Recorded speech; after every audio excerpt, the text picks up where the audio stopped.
So, what does the clinic actually look like? Well, let's just give an archetypal situation here. So, we have a rectangle, it represents the arena. I try to prefer covered arenas going forwards. It just weatherproofs the event for us and it tends to be more comfortable for everybody. And then let's say we have a group of auditors somewhere. We don't always have auditors because sometimes we don't sell auditor tickets. It happens. But if we have auditors, they will be present and they will be watching. Then I have a sound system. I have at least a minimum of 2 speakers if we have mobile speakers, but some venues have the sound system built into the entire space, so you hear me everywhere. And I have a headset on with a receiver, so I speak into my little microphone, which I hate listening to the sound of my voice all day. It's become a discipline to get used to that. But then you get to hear me throughout the whole day, and I try to create it so that the sound is heard everywhere in the space, not just by the auditors and not just over in one corner. It's really important that no matter where you are in the space, participants included, that you can hear what I'm saying if possible. Then we have a group style clinic. So we have all of these duos, horse and human. I will refer to them as duos. And there's a little old me marked by L and the color sage because God knows I need it. And then we have a hay and water station present in the clinic as well. Some venues do not consent to having the hay and water inside the actual space for preservation of their footing, and I absolutely respect that. So I always try to work with venues that are willing at the minimum to allow me to establish a hay and water station as close as possible to the working environment for the horses. So just outside the exit or entrance to the arena would be a last resort for me, but my favorite clinics are the ones where my host allows hay and water inside the space. That is for the horse's welfare and for the horse's well-being. And if you have a grass diver, it's a great opportunity to simulate that, and we can work on that together. Okay, so when we start the clinic and as we go through the clinic, I will demonstrate a variety of techniques for you. Sometimes I will simply describe them verbally. And then sometimes I will kindly request if I might borrow somebody's horse so I can briefly demonstrate the actual technique.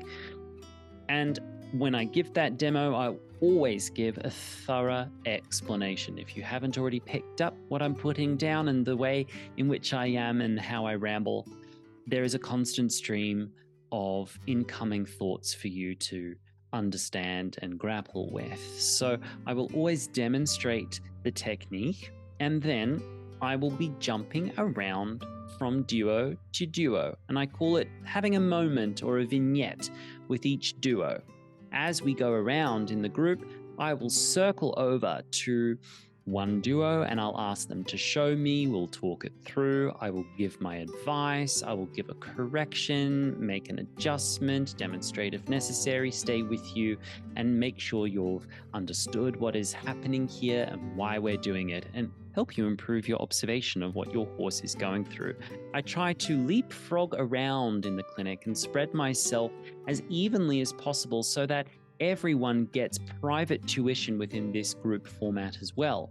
But whilst I'm with one duo, the others are also in the space, right? Because the others are also there while I'm working with one duo. So I've often had people be a little confused at this stage. So I want to be really, really clear about what is expected of you if I'm with one duo that does not include yourself.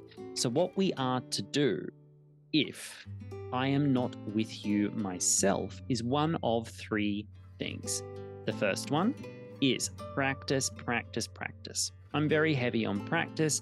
Horsemanship is a task that requires a lot of practice. So if I'm not with you, you choose to practice, practice, practice, or to take a pause and observe another duo.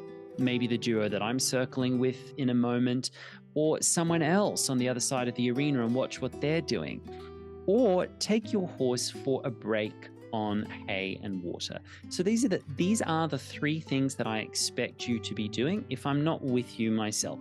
Practice, practice, practice, pause, observe another duo, or break your horse on hay. In my background as a dancer, this is what I did. This is what we were taught, and this was the expectation when you were in a class or a rehearsal, that if you weren't being corrected or taught directly by the teacher at hand, you were supposed to practice, practice, practice, pause and observe, or take yourself for water or to the bathroom. These were the expectations set up in me from the age of 5, and so I share them with you here because, in my opinion, they are universally standard, high-level skill acquisition principles which we can apply in horsemanship in a group environment and create a super functional, very, very powerful learning experience, because you're getting group, you're getting observation, you're getting firsthand, you're getting private, you're getting everything in one package here.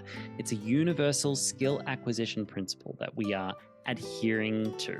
And I thought I'd just mention that when we come in the afternoon for riding and riding preparation, after the exercise in empathy, I do ask that all of the horses attend the afternoon session naked. So no saddle, but the saddles and saddle pads and tack on the fence of the arena, or on a saddle stand or similar if we can provide them, or on the mounting blocks, for example, or a chair if we need to.